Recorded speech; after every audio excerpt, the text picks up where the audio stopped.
Bien, el tema general que hemos estado abordando es la sexualidad humana, desde el punto de vista de la ética, ¿no?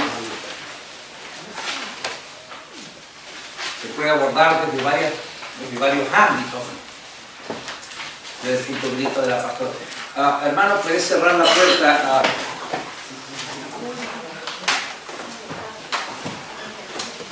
Y se puede abordar desde el punto de vista de la pastoral, de la consejería, pero el enfoque nuestro es desde el punto de vista de la ética. Estábamos viendo nosotros en la página 255 uno de los debates, incluso ahí quedamos la clase pasada.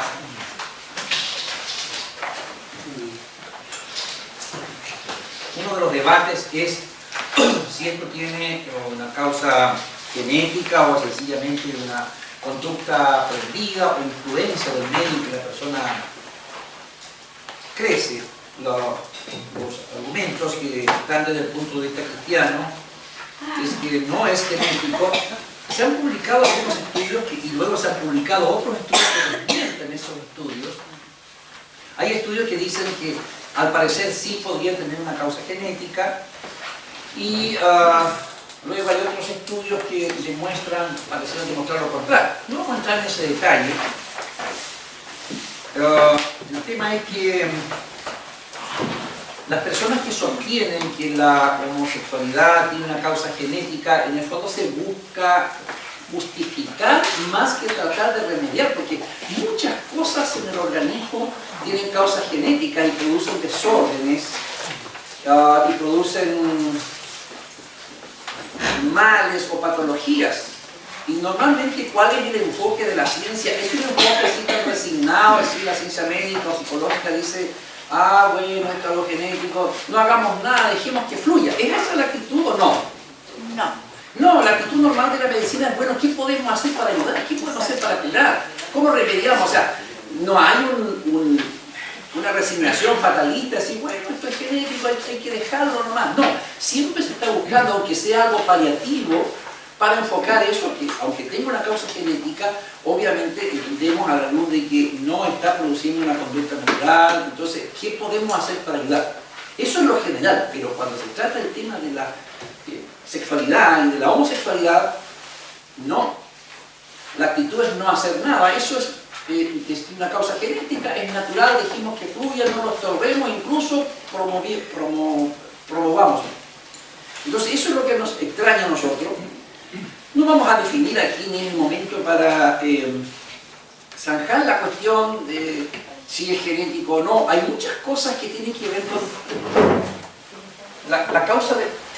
Cuando hablamos del pecado, nosotros estamos diciendo que hay una dinámica que se introduce en la creación y que provoca muchos trastornos a lo natural, a lo que Dios creó. Lo natural, ¿qué cosa es para nosotros? El orden natural es el orden de Dios, es lo que Dios estableció. Y el pecado, y esto para nosotros los cristianos que creemos en la Biblia, el pecado es un poder, es una dinámica corruptora y tergiversadora, que muchas áreas del hombre las ha afectado y las corrompe, las altera, las saca de su orden natural. Y esto va tanto en lo físico como también en lo espiritual, en lo mental. A veces ignoramos los reales alcances que tiene el pecado en la creación. Entonces, por eso encontramos muchas cosas que están alteradas en su orden, han sido sacadas de su orden natural. Por eso nosotros no nos conformamos con decir: ah, bueno, es algo genético, pero ¿por qué se alteró la genética? Bueno, podemos explicar muchos factores físicos, químicos, qué sé yo. Pero estamos recibiendo un producto ya, cuando hablamos de la vida humana, la vida que está viniendo al mundo, un producto que ya ha sido dañado, o que a veces está dañado con las consecuencias del pecado. Trae deformidades físicas. Dios cuando creó al hombre lo creó perfecto en todo sentido de la palabra. Pero en general las cosas no están bien desde que el pecado entró en el mundo. Y por eso hay muchas cosas que no están bien. Y nosotros podríamos tomar la actitud de decir, ah, ya, eso que está mal, ya, desechémoslo como un producto que nos sirve, como algo que tiene que ser reciclado o sencillamente eliminado como basura porque nos sirve. Y esa política ha existido en la historia humana. El mismo régimen nazi, ellos creían en la eugenesia. ¿Ustedes saben lo que es la eugenesia? Es procurar el mejoramiento genético de los individuos.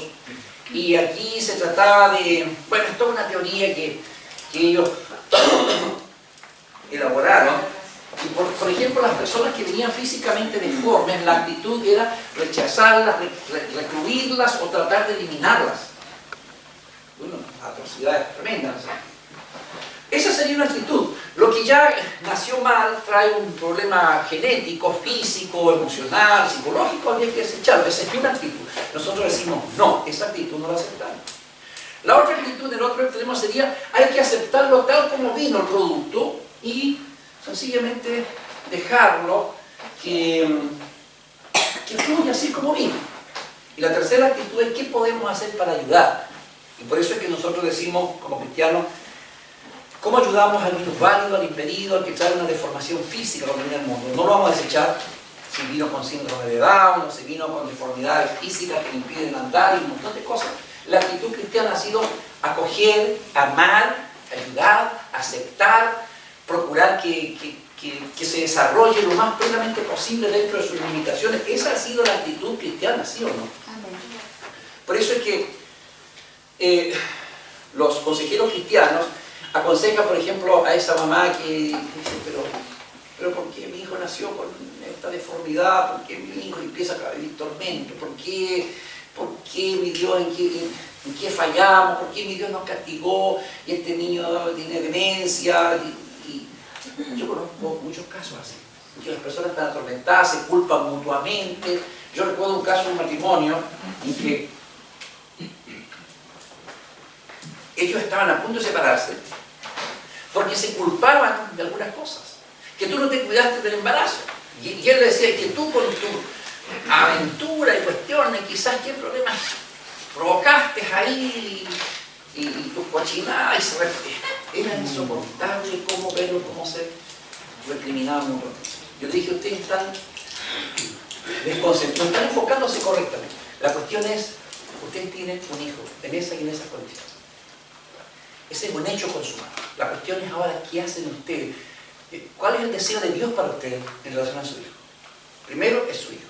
Segundo, tienen que amar. Las cosas del pasado las juzgará Dios. Cada uno tiene que hacer un mea culpa, arrepentirse delante de Dios, y hay cosas que ni siquiera sabemos que son... Yo creo que no tienen ninguna responsabilidad ustedes en esto. Pero se están enfocando mal. El enfoque es siempre la necesidad puntual. ¿Cómo hacemos para que nuestro hijo, dentro de sus limitaciones, tenga una mejor calidad de vida? Ese es el enfoque. Y ustedes, entonces, el consejero, lo que tiene que hacer muchas veces es decir, cuando escucha a la persona, es decir, bueno, pero ¿dónde está la cuestión central que tengo que enfocar a esta persona? Esta persona está desenfocada. Y por eso tiene problemas, por eso experimenta angustia, ansiedad, experimenta todos estos males, porque no se está enfocando en la cuestión medular del asunto. Entonces esta pareja había que enfocar en eso. ¿Y el enfoque qué tenía que decir? Primero, ese ser es su hijo, es imagen de Dios, es fruto de ustedes dos como matrimonio. Y lo más importante es amarlo, es ayudarlo, es proyectarlo y tratar de que él se desarrolle lo que más se pueda dentro de sus limitaciones. Esta va a ser la meta de ustedes, y sobre todo el amor. Entonces, la actitud cristiana frente a los efectos del pecado, porque estamos hablando de un mundo que está lleno de los estragos del pecado. Y lo estamos viendo en todos los órdenes, ¿no es cierto? Los estragos del pecado. El cristiano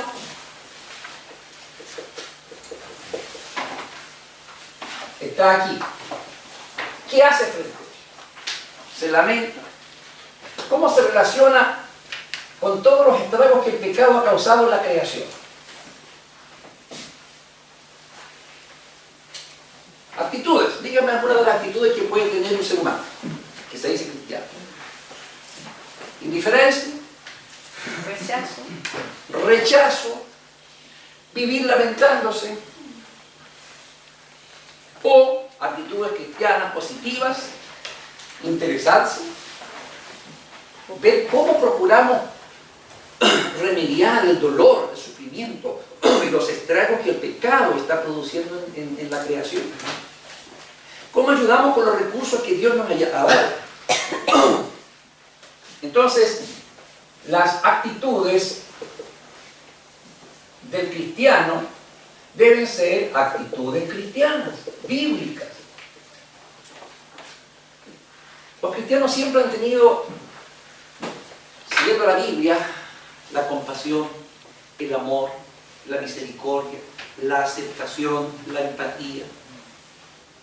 Y están amando aquellas cosas que nadie más ama.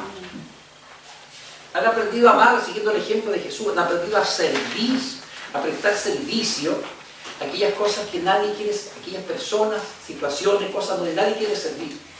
Porque nosotros consideramos que no podemos, frente a los estragos del pecado en el mundo, al dolor, la miseria, a tanta cosa y tanto sufrimiento humano, no podemos ser como el levita ni el sacerdote. ¿Se acuerdan la parábola del buen samaritano? Ellos pasaron, miraron, bueno, pobre hombre, ¿qué le vamos a hacer? Jesús alabó la actitud del levita y del sacerdote. Lo citó. ¿Por qué lo cita? Como un reproche. Como decir, esa mala actitud. ¿A quién alaba?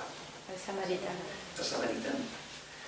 Porque él tiene la actitud correcta. Es decir, Jesús aprueba la actitud de que dice, ahí hay una persona víctima del estrago humano, del pecado humano, porque él fue asaltado. Víctima del pecado. De la codicia y la maldad de personas que lo robaron. Entonces, frente a eso, Jesús dice, la actitud correcta es esta, porque esa es la actitud del corazón de Dios. ¿Por qué digo todo esto? ¿Qué tiene que ver con el pecado? Porque nosotros podemos decir muchas cosas son genéticas, así vienen. En el caso de la homosexualidad podemos decir, la causal en el fondo poco importa. Ese es el enfoque que usted tiene que ver. Yo creo que el cristiano tiene que armar un debate de que si la causal es genética o no. Dejemos eso para los científicos o para los teóricos de la ciencia. La cuestión de fondo está bien, la persona viene así. ¿Qué hacemos con la persona que viene así? Las personas dirán, algunos dirán, es que si la persona está así, tiene que aceptarse, tenemos que ayudarla a que se acepte a sí misma y que siga siendo homosexual y ese es un enfoque del mundo natural en que vivimos, del mundo social. Nosotros decimos no, porque si la Biblia no escarba si la cuestión es genética o no. La Biblia sencillamente dice que es pecado. Pecado no es solamente un juicio condenatorio, pecado es un diagnóstico. Perdón, que me olvidé. Que siempre lo pongo en modo avión en mi clase de video. Sí, me había volado. Entonces, decíamos nosotros, la cuestión más fundamental, o sea, tenemos que enfocarnos no en discutir eso, porque no es relevante en el fondo. La cuestión relevante es esta persona que está frente a mí y que ha venido, y yo tengo la posibilidad de ayudar. Ahora, hay personas, no solamente homosexuales, sino personas de toda situación que no quieren ser ayudados. Conversábamos con Daniela eso. Nosotros podemos ayudar cuando las personas quieren ser ayudadas, están dispuestas a ser ayudadas. Hay personas que no desean ser ayudadas. Este curso no es consejería cristiana. Ahora en este minuto estoy hablando un poco de consejería cristiana, como un pequeño paréntesis.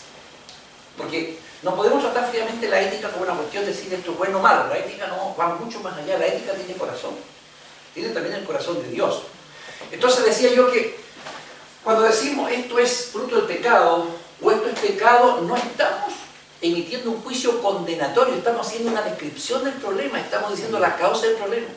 La gente siempre está a la defensiva Y cuando mencionamos la palabra pecado, sencillamente dice, ah, estás emitiendo un juicio moral contra mí. Ah, me estás condenando, me estás rechazando.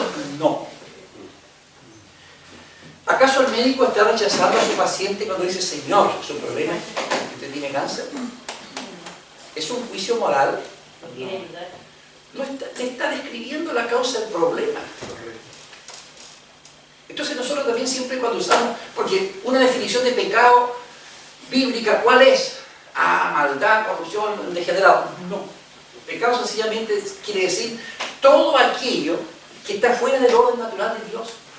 Todo aquello que no armoniza con el carácter de Dios, con la santidad de Dios, con lo que Dios es. Por lo tanto, para nosotros pecado es todo aquello que está fuera del orden de Dios, del orden con el cual Dios hace todas las cosas. Entonces ya no es una cuestión, y claro, sí, hermano. No, y yo quería apuntar y dar gracias a Dios porque el otro día lo dijimos, la complementación que se da en las clases. Pero yo hice esa pregunta, Nandito, y me viene una respuesta muy aplicable, en el sentido de que yo pregunté porque la gente cuando uno habla este tema del pecado hace un rechazo. Entonces yo preguntaba cuál podría ser la postura que yo debiera tener para que no se produzca un rechazo. Y usted dice, por ejemplo, cuando el médico le dice a una persona, usted tiene cáncer, no necesariamente lo está rechazando. No, o sea, eso me dio una respuesta. Hoy día yo tengo una buena base como para poder. Me alegro mucho que la pregunta en la clase anterior me sea respondida hoy. Buena, qué buena, me alegra. No que el profesor... No, por supuesto, es que hay enfoques distintos y cada enfoque ayuda a tener la idea global. Como lo que yo necesitaba, Las clases son complementarias. me encantó. Sí, hermano, por eso le digo, es bueno, en este asunto de la ética, cuando nosotros tratamos de las cosas que son pecados, es que la palabra pecado ya está utilizada en un sentido peyorativo en la sociedad.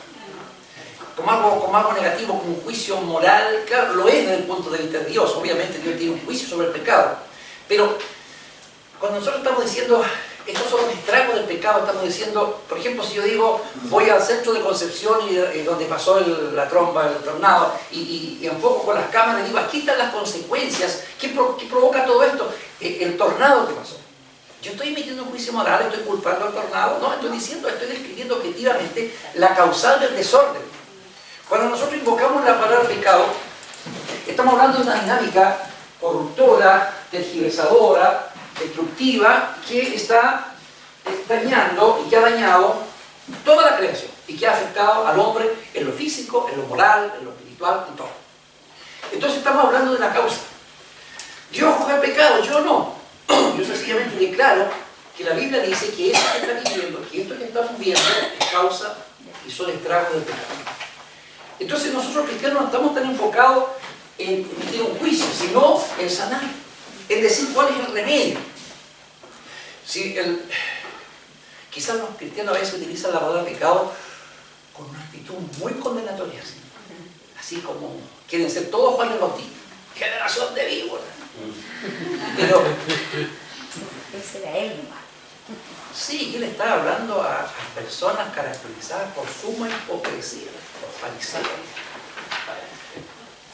Bueno, si una persona, lo mismo que hablábamos del virus del computador, si yo digo, señor, que su computador sabe por qué está así, porque entró un virus, está emitiendo un juicio categórico, moral, condenatorio.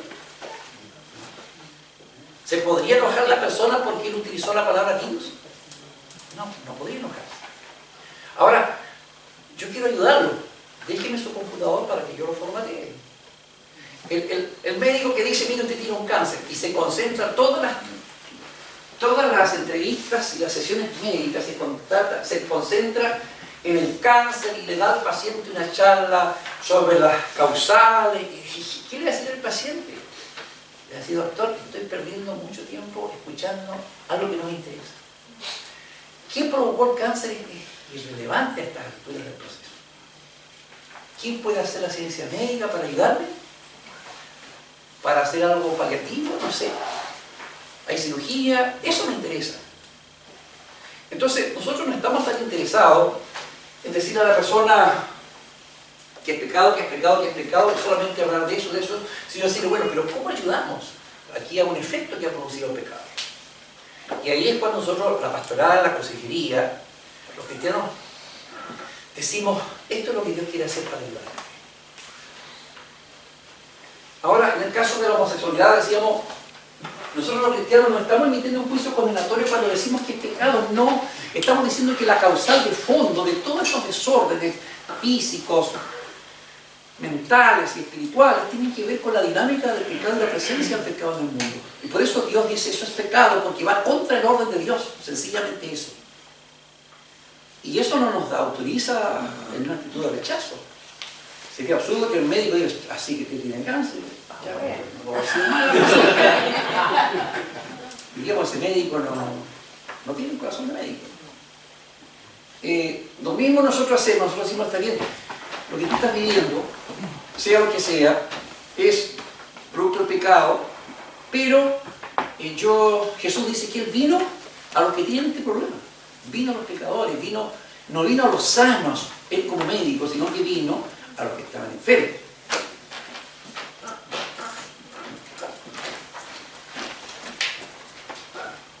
Entonces, decíamos nosotros que comenzamos discutiendo la cuestión de fondo. ¿Cuál es la causal del tema de la homosexualidad? Y nosotros al final no vamos a discutir ese tema. Uno, no tenemos las competencias para poder dar un veredicto categórico, que los especialistas debatan el tema, pero el tema de fondo es qué vamos a hacer con esta persona que ha llegado a nosotros. Nuestra tarea no es andar buscando así evangelísticamente a todos los homosexuales del mundo y para tratar de convertirlos.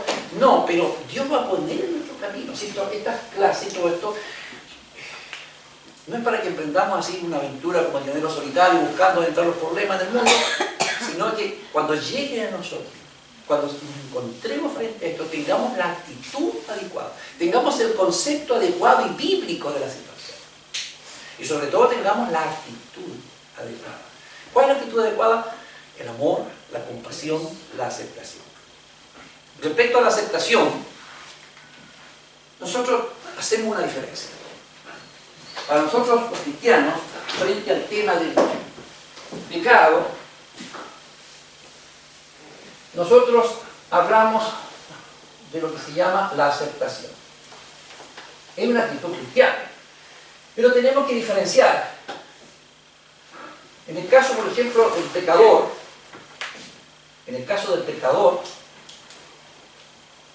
nosotros no estamos de acuerdo con su pecado, ¿no es cierto? Rechazamos el pecado, si sea que sea un adúltero, sea un ladrón, sea un delincuente, lo que usted imagine como producto del pecado.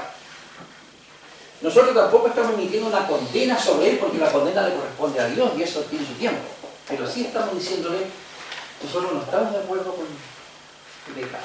Yo no estoy de acuerdo que tú robes a las personas y vivas estafando y mintiendo. No importa que sea un estafador de cuello y corbata, yo no estoy de acuerdo con lo que tú haces. Hay personas que el pecado es muy sofisticado, ¿no?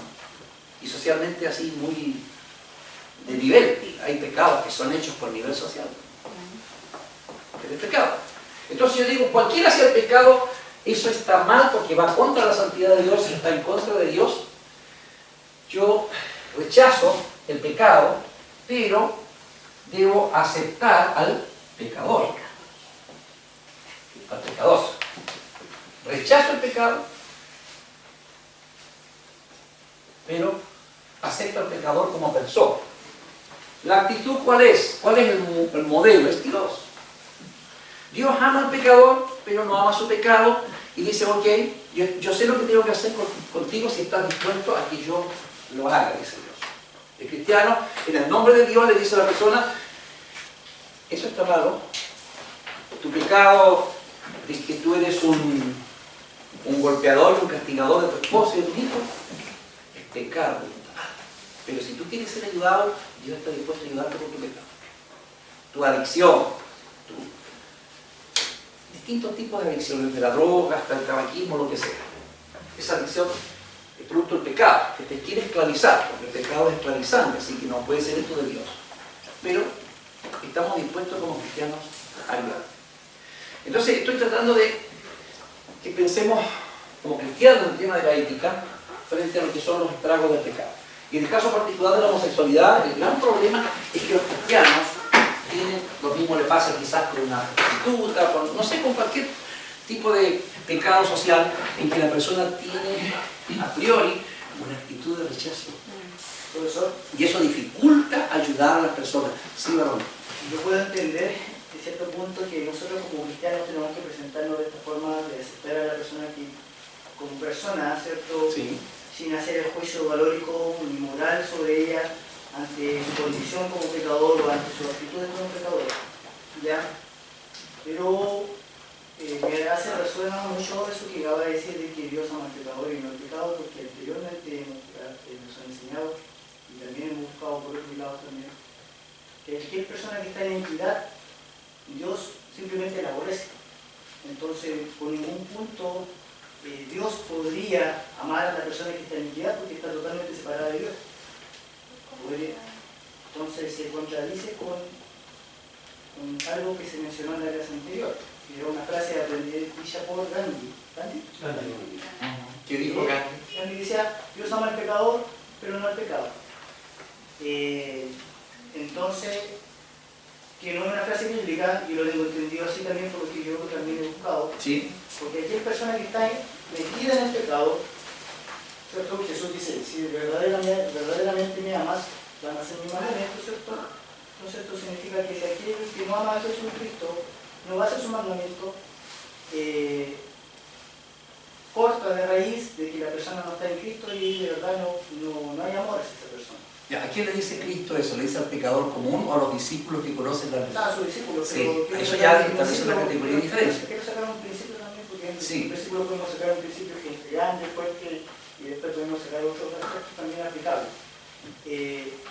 Pero lo que no estoy de acuerdo con lo que acabo de mencionar es que Dios no ama al pecador, es al Dios, no es que Dios ame al pecador y aborrece su pecado, porque si la persona está en pecado, está totalmente enemigo de Dios.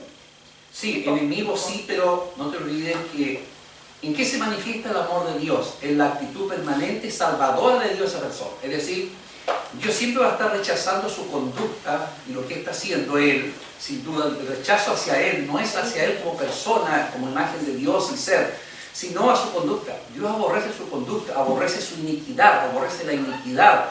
Pero, ¿qué quiere Jehová? Permanentemente dice, vivo yo, dice Jehová, yo no estoy deseando la muerte del impío, sino la actitud de esta, quiero que se arrepienta. Y siempre Dios va a estar con esa actitud de que se arrepienta. Vivo yo, dice Jehová, yo no quiero la muerte del pecador. Eso ya me indica que Dios no está con un rechazo al priori al pecador, sino que al pecador mismo lo está esperando. Quiero que se arrepienta, dice. Entonces, de esa base nosotros partimos para decir, el amor de Dios se muestra en esto, en que Él continuamente está considerando la salvación de esa persona. Y hasta el último día de su vida Él va a estar abierto para que vuelva como hijo pródigo. Entonces, eso ya me está diciendo que Dios no lo rechazó ni lo condenó a priori, ni ya se quemó conmigo y listo, y yo me olvido de ti y te condenaste eternamente. Siempre Dios va a estar esperando con los brazos abiertos al pecador de que Él vuelva. Ahora, si Él permanece en su iniquidad y va a morir en su iniquidad, por supuesto que se va a condenar, pero nunca va a acusar a Dios de que por falta del amor de Dios, Él se condenó. ¿Vi una mano por ahí? Sí. ¿Y bueno? Sí, lo que pasa es que cuando escuchaba al hermano de que decía de la frase de que Dios ama al... ¿qué dice? ¿Ama al? Sí, a la persona misma. Al pecado. Entonces, ¿cómo te ama a ti? Es un ejemplo, ¿sabes por qué lo digo? Porque todos nosotros somos pecadores y que seamos bautizados, que tengamos, que estemos en Cristo no es garantía de nada, porque seguimos siendo pecadores, pues. Estamos en proceso de transformación y la altura del varón perfecto es nuestra meta, pero todavía no pasa. Y todos los días, y no hay pecado grande ni chico, pecado igual, ante los ojos de Dios Él sabe cuál es. Entonces, en eso para mí me cae eso. Si Dios nos ama a nosotros, no ama nuestro pecado, entonces ¿cómo nos ama? ¿Cómo nos recibe? ¿Cómo espera ese tiempo? Sí, el tema, sí, gracias Ivonne, gracias. Sí, siempre el tema de fondo va a ser esto, ¿qué actitud tiene Dios hacia el pecador? Y Él quiere que viva, no quiero De que muera. compasión, como la mujer samaritana cuando le dijo no peques más, le tomó la cara, la salvó de la situación, le dijo vete no peques más, Claro. fue de compasión. Entonces, el tema de fondo es este. A nosotros los cristianos, y para hacer una diferencia, Dios nos recibe y nos acepta y tiene comunión con nosotros en Cristo. ¿Qué dice la Biblia? Dios no tiene comunión con el pecado. Eso es verdad, pero eso no significa falta de amor. Dios al altivo lo mira de lejos. Y hay muchos cristianos que son altivos y entonces Dios me está mirando de lejos. El tema de fondo es que Dios está, y el pecador, y eso es bíblico, dice, no es que yo me haya cerrado hacia usted, Isaías 59, pero vuestros pecados han hecho una división entre vosotros, Dios. Si el hombre está separado de Dios, si Dios lo mira de lejos, porque no tiene comunión espiritual con él por causa del pecado. Sin embargo, la actitud de Dios hacia ese pecador que está lejos de él va a ser siempre una disposición a salvarlo. Y eso está mucho el amor de Dios. En esto se mostró el amor de Dios, en la salvación, en que Dios envió a su Hijo. O sea, el amor de Dios no es un sentimentalismo, así como humano, cuando entendemos sencillamente significa la disposición de Dios de salvarlo. Y eso es lo que nosotros rescatamos. Nosotros no creemos que el hombre por causa de su pecado es un elemento desechable. Nosotros siempre vamos a creer que es rescatable, que lo podemos rescatar y nunca vamos a perder la esperanza, nunca vamos a dejar de orar, aunque él viva en la iniquidad que viva y en la profundidad de su pecado, porque algunos de los santos más grandes en la historia del cristianismo han sido los pecadores que han conocido las profundidades más abyectas del pecado. Y de allí, en el momento en que nadie lo esperaba, hubo una conversión profunda en que los pecadores más abyectos y miserables de la historia humana llegaron a ser los santos más grandes e usados por el Señor. Sí, Jacob. No sé cómo te digo lo que decía la hermana, igual que usted, es una gran diferencia. Todo contexto fuera, es un pretexto, ¿cierto? Todo texto. Ya, voy. Somos todos pecadores en la actualidad, y todos. Pero hay una gran diferencia con el mundo mismo, que somos pecadores pero arrepentidos. Sin duda que el cristiano vive confesando sus pecados al Señor. Eso normalmente de afuera le da prácticamente lo mismo. Y obviamente el Señor tiene comunión con nosotros, porque siendo pecadores estamos bajo la justificación por la fe y Dios nos mira en Cristo. Pero también el pecador que está sin arrepentimiento y sin la luz de Dios, y está en pecado, sin luz, está pecando, obviamente está lejos de Dios. Y Dios lo mira de lejos, no puede tener comunión conmigo. Pero mi amor se manifiesta en esto, mi salvación está para ti, no te he rechazado, no te he desechado. Ahí está mi amor expresado en el camino de la redención, en que yo di mi Hijo por ti. Eso quiero precisar que cuando hablamos del amor de Dios. Si quieres dilatar más del asunto, uno lo puede entender para uno como cristiano, ¿cierto? Porque existe la necesidad de que el pecador siempre lo al Señor y todo. Sí. Pero otra cosa del punto también es que uno esté hablando abiertamente que Dios ama al pecador y Dios ama al pecador, porque esa persona primero tiene que pasar por el proceso de arrepentimiento. Sí, o sea, si esa persona primero se coloca en la posición de que Dios lo ama, ¿cierto? Esa persona nunca jamás va a querer decir, oye, no puedo hacer lo que yo quiera, total, si Dios me ama. Eso era el punto que... Sí, pero no te olvides que algunas de las de personas... se transforma como una pendiente de regalos. Sí, el decir Dios ama al pecador nunca es una frase suelta fuera de contexto, lo utilizamos en sentido evangelístico, es decir, Dios ama al pecador y desea salvarlo. Entonces, algunas de las personas que han sido transformadas ha sido cuando escucharon la predicación evangelística o cuando alguien les dijo que Dios los amaba y que quería salvarlos. Entonces, cuando nosotros hablamos una frase no la usamos de forma suelta, así como así, todos están bien, Dios los ama, todos se van al cielo. No es ese el sentido que nosotros lo utilizamos. Nosotros nunca lo usamos como una frase suelta, sino que estamos utilizando una frase que dice, Dios ama al pecador, el pecador está condenado y Dios desea salvarlo. Y en esto se mostró el amor de Dios en que dio a su Hijo para que tú encuentres el camino de la redención. Siempre la frase nosotros la utilizamos en ese contexto. ¿Ya? Bueno, yendo aquí para... ya me ha pasado otro rato, en la página 256, quería decir algunas de las cosas. Dice, cuando hablamos de que hay un estudio de un señor Satinover, que él dice, en su estudio, no lo conozco personalmente porque está en inglés, pero he escuchado algunas referencias de él, entre ellas las de Ekman, dice, parece mostrar definitivamente que la homosexualidad es un estilo de vida aprendido, producido por las circunstancias de la vida y que hace que la persona finalmente comience a caminar en el camino de la homosexualidad. Esa es la postura que tenemos generalmente entre los cristianos.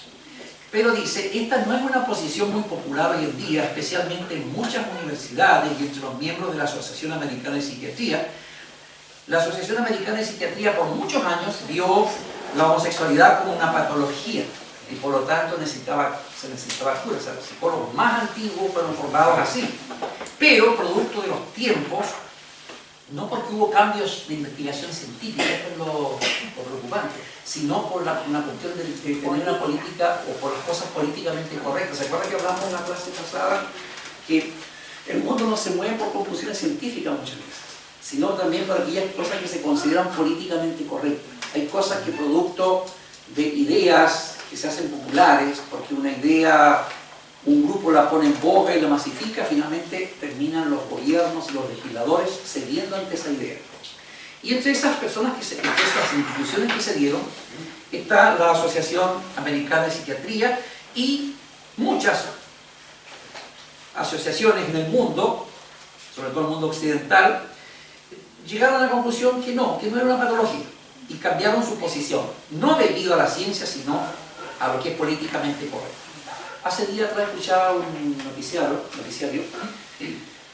y decía que los estados de Alemania estaban haciendo una petición al gobierno, al parlamento, de que, bueno, no me acuerdo los detalles, pero estaban diciendo que había que establecer como una norma esta actitud. No había un rechazo hacia cualquier forma de tratamiento o de considerar la homosexualidad como una cuestión de tratamiento. Y se oponían ellos a todas las formas de ayuda o tratamiento al tema de la homosexualidad. ¿Quién nos dice eso? Que el mundo finalmente dice, no quiero ser ayudado en mi pecado, quiero que me dejen practicar esto y vivir de acuerdo a esto. Los estados de Alemania ya lo están pidiendo. Pero ya hace mucho rato que se ataca a las personas que dicen la homosexualidad puede ser tratable y curable. Yo recuerdo que había una persona que daba su testimonio que como el Señor había rescatado la homosexualidad, y cuando él lo sacó a las redes sociales, pero lo empapelaron, le dijeron toda clase de epítetos, ¿cierto? Algo así. Y dice que él decía que hasta lo amenazaban de muerte. La comunidad homosexual lo amenazaba de muerte. Si yo seguía divulgando esa idea de que él había sido cambiado por los poderes de Dios. Entonces llegamos a un punto en que el pecado no quiere ser curado. El profeta Isaías, en el capítulo 1, habla de que las heridas del hombre van desde la mollera de la cabeza hasta la planta de los pies. Todo lo que hay en él es una herida y una podrida llaga que no han sido curadas, no han sido suavizadas con aceite. Y gran parte de esto es porque la persona no quiere ser sanada. Y esto nos demuestra que lo que es el pecado en sí mismo no quiere ser sanado. El pecador normalmente no quiere ser curado. Y ahí es que llegamos al punto, ¿qué hacemos nosotros? Bueno, nosotros no podemos andar por el mundo haciendo una prédica contra esto. Sencillamente nuestra actitud es pastoral. Es decir, a la gente que quiere ser ayudada, la vamos a ayudar. Y tenemos que tener la actitud correcta y adecuada para ayudar al que quiere ser ayudado. Vamos a orientar familias. Vamos a tener que, como consejeros cristianos, hablar con padres y madres sobre este tema. Y quizás en un momento dado llegue aquí un padre y una madre diciendo, sabe que no sé qué hacer, hermano, usted que es líder en la iglesia, que es maestro, que es predicador. ¿Qué hago? ¿Qué trato? Estoy hablando de un caso real. Mi marido dijo, yo no quiero tener un degenerado en mi casa, y se me va de la casa.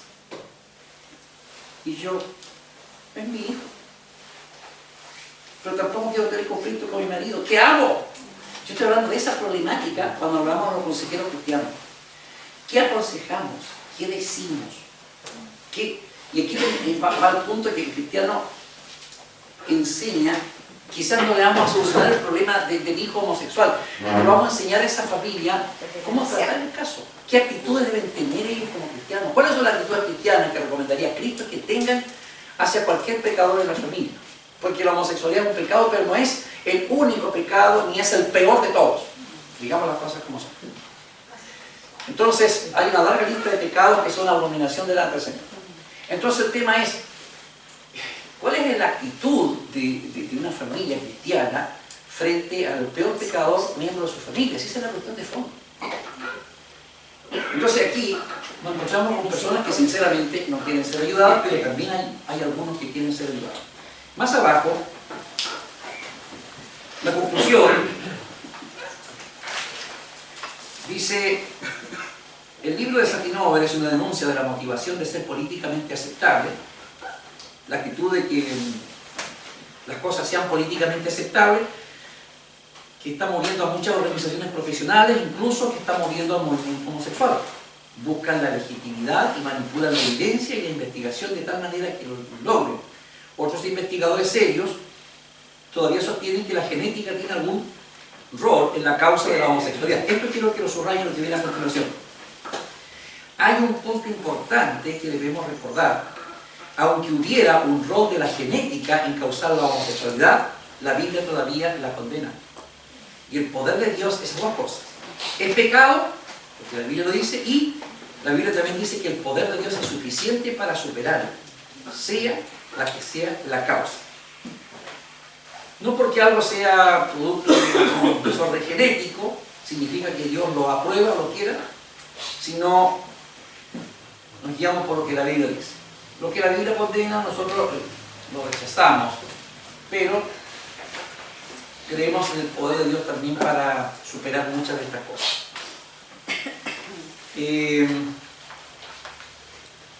Aquí están en la página 257 cómo confrontar y disciplinar el ser homosexual.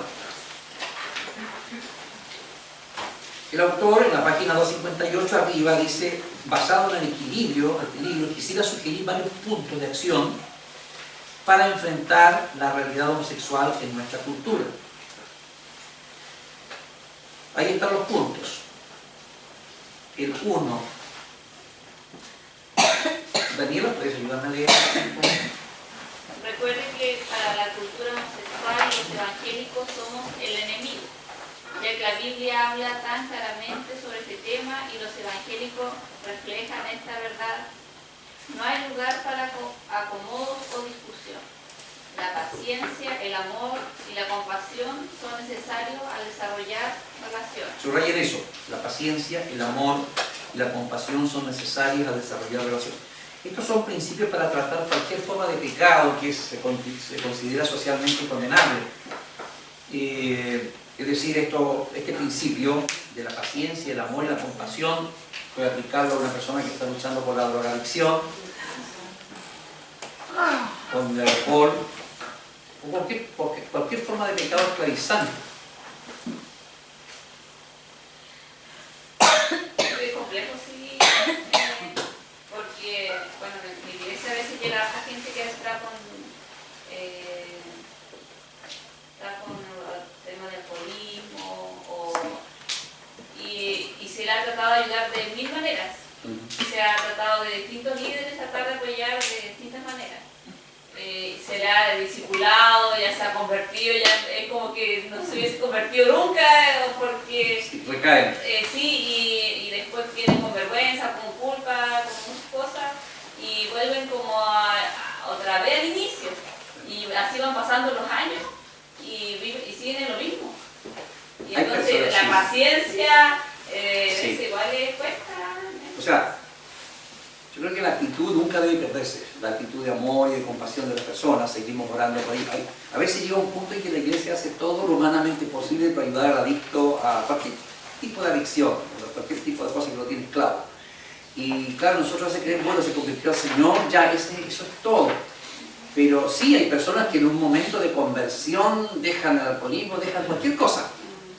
Pero también hay personas que nosotros vamos a tener que desarrollar paciencia y decir, no puedo expulsarlo de la iglesia, no puedo prohibir la entrada, porque si él quiere venir es porque está necesitado. Es distinto al pecador que ya no está luchando y quiere vivir deleitándose en su pecado, y es otra cosa, porque hablamos de una persona que está sujeta a una adicción. Y nosotros como iglesia, ¿cuál es la actitud que tenemos para esa persona? Obviamente el amor no significa que lo vamos a poner a tener cargos en la iglesia y a tomar, no. Pero sí la actitud, una actitud de compasión, compadecemos de la persona como alguien dice, yo tengo un hijo enfermo en mi familia que tiene un mal irremediable, ¿qué hago con él? Ya he hecho todo lo que la ciencia médica dice, bueno, ahí el médico dice que va a tener que tener paciencia con él y ver si están dispuestos a cuidarlo, es su hijo. Lo va a cuidar de por vida.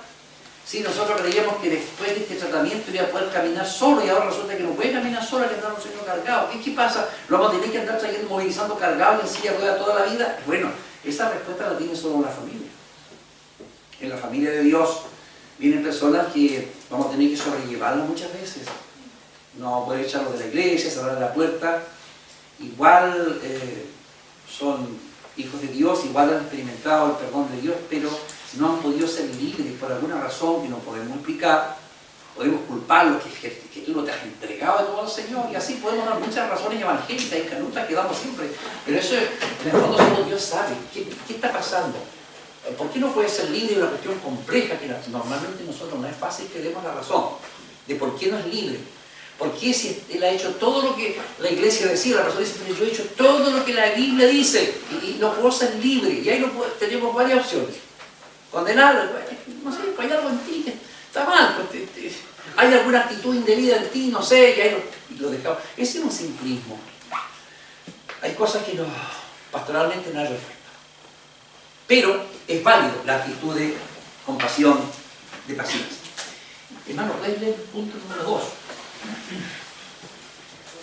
Recuerde que la homosexualidad es un pecado. Sí. Ese es el punto de la parte anterior de este capítulo. Pero no es el peor, comillas, pecado. La gracia de Dios es completamente suficiente para ayudarnos con esta atadura. Aunque es escandaloso, este pecado no es tanto peor que otro. Claro, eso lo hemos visto ahí. Nosotros a veces categorizamos muy livianamente, decimos este pecado va aquí, luego en la escala sigue este otro, y el menos este otro. Esa categorización le corresponde a Dios. En la vida diaria vemos que hay muchas formas de pecado, que nosotros a veces las aceptamos más que otros pecados. Tendemos a aceptar. Dentro de la aceptación que hablábamos, por ejemplo, muchas veces, o sea, no quiero parecer tampoco crítico al respecto, pero he visto sí que muchas veces se hace una aceptación que va más allá de esto, sí, incluso dentro de las iglesias. Sin duda. Por decir, hablo en el caso de un hermano, en una situación, no le voy a decir nada, no sé, que se vaya. Ah, claro, ese ya es otra cosa. Sí. Entonces, pero ocurre. Sí, y se comienza a hacer como una especie de negocio, como decía el profesor Antonio. Porque da buen diezmo, ¿no? Claro, puede ser, y se comienzan a aceptar cosas que después ya es como una vorágine que al haber aceptado eso, ya después no se puede tampoco tomar, digamos, parte con otra situación, porque se aceptó esta y es como que la aceptación, digamos, en ese sentido, de una cosa puede llevar a contaminar. Sí, cuando no se trazan las líneas separatorias, es decir, la iglesia tiene que haber una señal pastoral y del liderazgo de la iglesia muy clara respecto al pecado. Es decir, la gente tiene que tener claro que si eso es pecado o no, sí tiene que tener claridad. Porque a veces se diluyen las cosas, decimos no, que hay que aceptar y todo este asunto, y a veces nos encontramos aceptando como cosas pecaminosas y la iglesia las acepta como normales. Y no, sí, está bien, esto no está bien, hay que tener claridad que esto no está bien, que nosotros condenamos esta actitud, ¿no es cierto?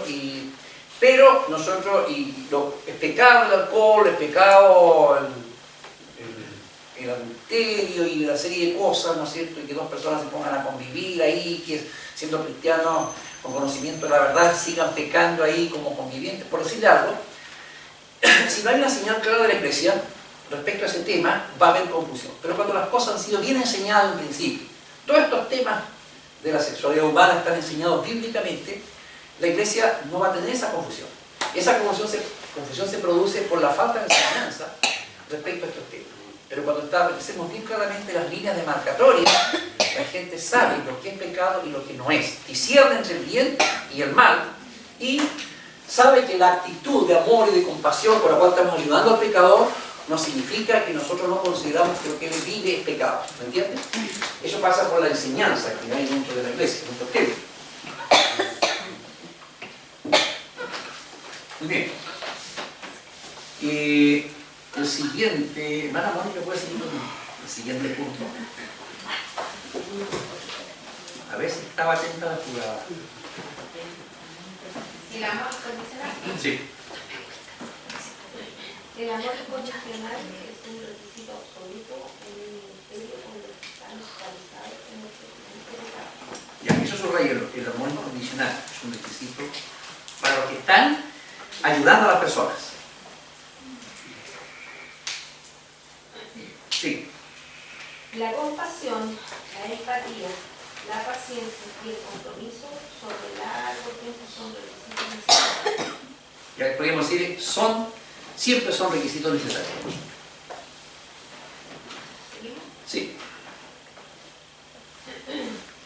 La realidad es que muchos volverán a caer en el mismo estilo de vida, aún después de convertirse a Cristo. Por eso las organizaciones como EGOS Internacional, Internacional son tan importantes.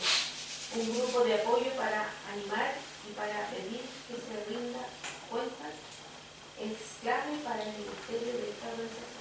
Ya. Un grupo de apoyo para animar y pedir cuentas como EGOS Internacional. El tema del recaimiento frustra mucho en la iglesia. Porque la persona dice, no, si te entregas a Cristo, ya, se entregó al Señor, que es cierto, en la mayoría de los casos la persona tiene un cambio radical. Y viene la frustración cuando lo llevamos a Cristo, lo conducimos a Cristo, y dice, ahora sí, está en victoria, el libre, el borracho, cualquier clase de pecado, esclavizar. Y de pronto llega la noticia, lo vimos ebrio, ya nos da rabia. Y cuando lo ha hecho 2 o 3 veces, no, este se está burlando de nosotros. Y ahí estamos emitiendo un juicio. ¿Sabes? En ese momento emitimos un juicio. No, y a la próxima vez ya lo saludo así, antes, hermanito, el Señor está contigo, te hizo libre, pero como él recayó, ahora hermano. Bien, Pero, bien. perdón, es más, yo digo que, claro, eso también afecta, pero es más terrible cuando la iglesia pone disciplina. Las famosas disciplinas. Sí, porque el hermano Se siente como un estigma encima, ¿no? En vez de que la persona capacite y se acerque a Dios, la persona se aleja porque se siente como aislada. Sí, porque lo estigmatizaron, porque pusieron una marca sí. encima. Entonces, Era como las clases de 100 años atrás que le ponían un tomo que decía burro ahí. Ahí los discípulos lo avergonzaban. lo avergonzaban. Nosotros teníamos una hermana, Era una pedagogía muy antigua. Ella tenía un caso bien especial y la pusieron en disciplina, 1, 2. Y la disciplina dentro del reglamento interno de la alianza te prohíbe la Santa Cena, ¿ya? Y me acuerdo que yo me puse a que debieran disciplina. Bueno, yo lo mandé por escrito, argumenté bíblicamente, eso no estaba en la Biblia, no, si yo... Bueno, el pastor que estaba pensando que acá... Pero yo lo argumenté... Puso la aprieta al pastor. Sí. No, él me dijo que estaba muy de acuerdo, él estaba de acuerdo. Pero él no podía hacer nada porque esto venía, usted sabe, por jerarquía. Sí. Pero él también no estaba de acuerdo con eso. Y aún la hermana, y ahora, al día de hoy, que me la encontré hace un par de semanas, un mes atrás, ella está alejada del Señor. Claro. Pero uno la visitaba, yo personalmente lo hacía, y yo veía que ella necesitaba más que eso. Entonces, uno puede demostrar bíblicamente que esas cosas no están en la Biblia. Sí, sin duda que hay muchas cosas que a veces son tradiciones de las iglesias y uno tiene que siempre reflexionar qué efecto produce esto. El tema de la disciplina, ya muchas denominaciones han ido cambiando ya una postura más bíblica. La idea es que el que ha pecado esté en un periodo de restauración, es decir, está enfermo, necesita ayuda, hay que restaurarlo, pero cuando se les pone el estigma de la disciplina, es casi una medida punitiva la disciplina en las iglesias. Es casi como decir, se emitió un juicio y eso como que mancha la hoja de vida, porque este ha estado 2 veces en disciplina y es como estudiar la hoja de vida, entonces es como mandarlo a la cárcel con una sentencia. Y por eso a veces es contraproducente. Yo creo que la cuestión es qué hacemos con el que ha caído, cómo lo restauramos, cómo lo levantamos. Obviamente que si era un predicador, si era un líder, no puede seguir haciendo esas cosas, y no es porque lo estemos condenando, sencillamente él tiene que sanarse para que pueda hacer. Es decir, el trabajador que se cayó de arriba de la construcción y le da licencia y un periodo largo de recuperación, no es porque lo están condenando por haberse caído, es porque él tiene que sanarse primero antes de ejercer realmente las cosas que tenía que hacer. Es como esa lógica. Entonces también la restauración lo dejamos de lado en muchas cosas, y hasta que él se sane espiritualmente, se restaure, se fortalezca en el Señor, y una vez que está restablecido, nosotros decimos que nuestro hermano está en condiciones de volver a liderar, predicar, enseñar y todo eso. ¿Pide una mano? No, está diciendo que se nota el tiro porque se pone en evidencia, por ejemplo, cuando es alguien de la alabanza, ya no está. En la última banda. Ya no está tocando. Y uno dice, ya no está tocando una semana, 2 semanas, y empieza, ¿qué habrá hecho? Ya lo ha hecho. 3 semanas. ¿Por qué? Sí, por eso la iglesia tiene que decir siempre, cuando alguien está en situación, nuestro hermano, como sabemos todos, porque ya hay conocimiento público en la iglesia, nuestro hermano se está ahora en un proceso de restauración, se pide la oración por él y vamos a ayudarlo para que él se restaure, y el ideal es que vuelva nuevamente a servir, a liderar y a trabajar como estuvo antes, pero por mientras él se restaure, nosotros lo vamos a ayudar, lo vamos a apoyar, vamos a orar por él, y entonces ya nos ponemos un estigma sobre él. Está en un periodo de restauración y la iglesia está haciendo todo lo posible para que se restaure. Yo el otro día estaba con una situación, bueno, una situación que era respecto de la enfermedad de Nico, y uno de pronto tiende a decaer. Y uno de los hermanos que de pronto por ahí me encontró, me dio todo su apoyo, me habló de que todo estaba en las manos del Señor, que el Señor tenía el control de todas las cosas. Me hizo mucho bien lo que él me dijo. Pero lo que me llamó la atención que en un momento, conversando, hablamos del tema eléctrico. Bueno, yo estoy en disciplina hace 17 años. ¿Qué pasó? ¿Qué es eso? 17 años. ¿Qué es? Pero todo lo que él me dijo, ¿Qué es eso? me confortó mucho. Me ayudó, me levantó. Sí. Pero él estaba en disciplina hace 17 años. Oh, qué larga la sentencia. ¿Qué habría hecho? ¿Qué habría hecho? Bueno, ya, a ver. Terminó la pausa. Ese tema no lo voy a discutir, respeto a lo que cada denominación tiene. Y quede claro que me están grabando y me hacen respeto a la denominación que ha sido. Mi denominación todavía está eso en su reglamento, pero la mayoría de los pastores ya lo practican, pero sí están buscando formas más bíblicas de tratar la recaída de las personas. La idea es buscar pautas bíblicas, no tanto los reglamentos, sino las pautas bíblicas. Así que yo no estoy en contra de lo que la denominación tiene. Si no, nos van a mandar más algunos para acá. Allá le enseñan en contra de la santa disciplina y vamos mandando más como alumnos. Ya, muy bien. Respetamos, somos respetuosos con el título. No nos metemos en las cosas internas, domésticas, reglamentarias de cada denominación. Con eso hay que arrancar. Tampoco. Solo un minuto. Pasó. No, es que esto de la disciplina es algo interno de cada denominación. Sí. No está sacado del contexto bíblico. No. Simplemente de Sí. Así como se aplica en las denominaciones, no. Se cita el ejemplo de que María, cuando estaba leprosa, fue excluida del campamento por 7 días, pero ahí no fue por la falla moral, sino porque ella estaba leprosa. O sea, era obvio que la ley al leproso lo marginaba, pero no por la causa moral, sino porque, o sea, ella no fue marginada por el pecado de la murmuración, sino porque estaba leprosa. Entonces era una cuestión de las reglas propias para tratar la letra. Pero ese versículo me acuerdo que era el apoyo bíblico más grande que había para justificar el tema de la disciplina, ¿no? Ya. ¿Por qué no tocan? Sí, bueno. Yo he escuchado que uno de los efectos de la disciplina, por ejemplo, que yo veo en la iglesia, no es que solo lo voy a poner el ejemplo del altar, ¿ya? La persona que está en el altar predicando, alabando, adorando, Sí.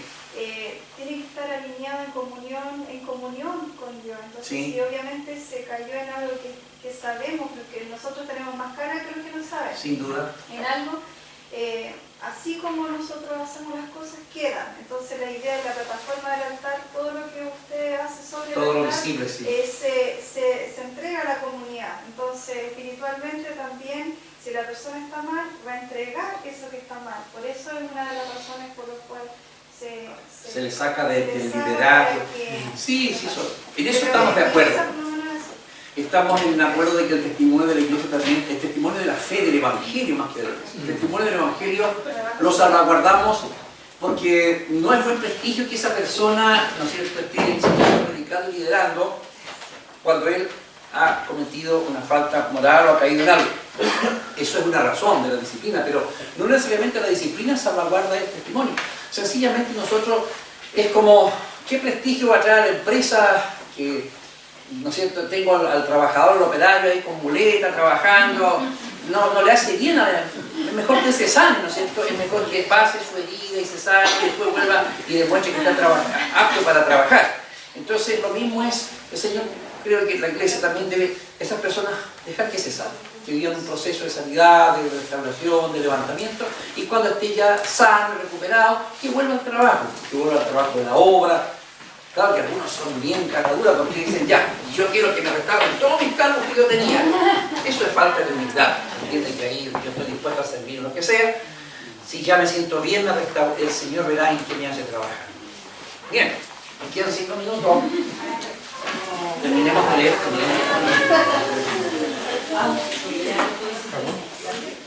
Ya. El último punto, Ivonne, el arrepentimiento. El arrepentimiento siempre debe ser la meta. Tienen que romper con su pasado y con su estilo de vida. Si no hay término medio en esto, aquí también éxito internacional es clave para administrar a las personas. Ya, cuando tratamos a homosexual o cualquier persona con adicción o cualquier forma de pecado que lo tiene esclavizado, siempre este principio es válido. El arrepentimiento significa un cambio de actitud y de conducta. Y la persona sencillamente tiene que, el arrepentimiento significa que yo reconozco que es pecado y que yo estoy y quiero cambiar. Me pongo delante de Dios y vengo para empezar una vida nueva. Esa es la meta. La palabra arrepentimiento significa literalmente cambio de mente, según el término griego. Entonces, cambio de mente o cambio de actitud frente al pecado. Antes decían, no, esto no es pecado, ahora dicen, no, es pecado, yo rechazo, yo quiero cambiar, yo reconozco que esto es opuesto a Dios. ¿Verdad? En todo el trabajo, cuando tratamos con el pecado, siempre la meta final, nuestro trabajo es llegar al arrepentimiento de la persona. Y la persona dé la espalda a eso como pecado y se entregue en las manos de Dios para comenzar una vida nueva. Nunca tenemos que perder de vista esa perspectiva bíblica y cristiana. ¿De acuerdo? Porque podemos realizar toda una terapia con la persona que lo lleve a la aceptación, a la autoaceptación. Bueno, y ahí estaríamos fracasando. Solamente mostrándole amor y diciéndole que te aceptamos y sigue adelante así como está. Él tiene que saber que eso es algo que hay que cambiar y que el poder de Dios lo puede cambiar, pero él tiene que renunciar a eso. Tiene que reconocer que es pecado y que está en contra de la voluntad de Dios y que ahora él viene a Dios para ser renovado y quiere ser una nueva criatura. Esa es la meta final con cualquier forma de pecado actualizante que nosotros estemos tratando. Porque la gente empieza a justificar su pecado. Yo hablo de una gran variedad de pecados, ¿no? Desde el contador que estaba haciendo malas movidas ahí con las platas de la empresa, empieza a justificarse que, por ejemplo, puedo justificar una malversación de fondos, que no necesariamente significa que me apropié de los fondos, pero se usaron para otros fines que no corresponden. Puedo justificar eso, es decir, no, que yo en la empresa hice una malversación de fondos, está bien, pero fue para ayudar una cosa que estaba más débil allá. Yo puedo tratar de justificar todas las cosas, sí, hermano. No, que quería decir que nosotros siempre nos tendremos que justificar, siempre. Incluso nosotros como cristianos siempre. Sí, y la una tendencia humana. es justificar. Y Véanlo después en Adán y hablamos Eva, ¿no? y nos dice que estamos pecados. Empezando por Adán y Eva. Adán se justificó de una manera y Eva se justificó de otra manera. Al final, la culpa estuvo siempre fuera de él. Eso es la tendencia humana pecaminosa. El pecado nos lleva a eso, a no reconocer, porque la autojustificación significa que yo estoy renuente a reconocer en el fondo mi responsabilidad. Y ya, yo me equivoqué, yo pequé. Estamos renuentes. ¿Por qué? Porque creemos que eso va y hiere nuestro ego. Eso nos menoscaba como persona, no es así. pero nosotros creemos que es así. No, si yo reconozco, voy a ser menoscabado, mi autoestima, un montón de cosas más. Y el último párrafo, en la página 259, dice: no hay ninguna señal que este debate vaya a calmarse en esta guerra cultural en la civilización occidental. De alguna manera, la Iglesia de Cristo debe poder declarar, por un lado, que este estilo de vida es moral y éticamente malo, es incorrecto, es pecado. Mientras que por el otro lado, debe estar dispuesto a extender esa mano de amor, aceptación y compasión. Solamente Dios, obrando por su Espíritu Santo, que capacita a la Iglesia, puede lograr esta tarea difícil y aparentemente imposible, estas dos actitudes. La actitud de declarar claramente, porque el médico, cuando quiere hacer un diagnóstico de un mal, no es ambiguo. Mire, usted tiene... Algunos médicos pueden que ser así, ¿no? Pero el médico, voy a hablar con franqueza. Yo me acuerdo que yo fui operado en el año 86 de un tumor canceroso. Y el médico a mí, yo voy a ser bien sincero, yo le dije: doctor, ¿eso qué? Sin eufemismo. Voy a ser bien sincero. Usted tiene un tumor y es de tipo cancerígeno. Tenemos que hacer una biopsia y... No, ya había sido se hizo la biopsia y ahora, bueno, ¿y qué opciones hay? Las opciones son estas de tratamiento. Entonces, el médico sincero no anda con ambigüedades. Si es cáncer, tiene que decirle que es cáncer. Entonces también nosotros, en cuanto a hacer el diagnóstico moral y espiritual, decimos: bueno, esto sí es pecado, esto está en contra de la voluntad de Dios, no es porque es socialmente condenable, no, es que está en contra de la voluntad de Dios. Muy bien, hasta aquí quedamos. Y